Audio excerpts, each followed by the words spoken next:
നമ്മളെക്കാൾ വലിയ സാറുമാരുടെ അഭ്യാസ നമ്പറൊക്കെ കണ്ടു വളർന്നവൻ തന്നെയായി നടേശൻ. യൂണിഫോമില്ലെങ്കിലും അങ്ങ് മന്ത്രിമന്ദിരത്തിലിരിക്കുന്ന പല വമ്പന്മാരുടെയും ചരടിപ്പോഴും നടേശന്റെ കയ്യിൽ തന്നെയാണ്. നിങ്ങൾ ഇപ്പോ വായിച്ച വേദപുസ്തകത്തിലെ ദുഷ്ടനും അധർമ്മിയും ശത്രു ഞാൻ തന്നെയാ. പേര് നടേശൻ.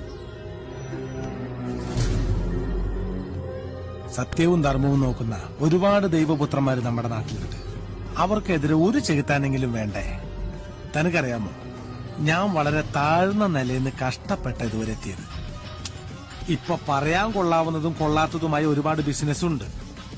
CI മോഹൻദാസ് എന്നോട് മെക്കെട്ട് കയറാൻ വന്നോണ്ട് അവനെ കൊന്നത്. ഇനി അതിനെതിരെ താനും കൂടി കോടതി സാക്ഷി പറയാൻ പോണ്ട. അങ്ങനെ എന്തെങ്കിലും സംഭവിച്ചാൽ ആദ്യം ഞാൻ കൊല്ലുന്നത് തന്നെയായിരിക്കും. തന്റെ മരണം കണ്ട് മനസ്സൊന്ന് പിടച്ചു നിൽക്കുമ്പോ നിന്റെ മകനെയും ഞാൻ കൊല്ലും.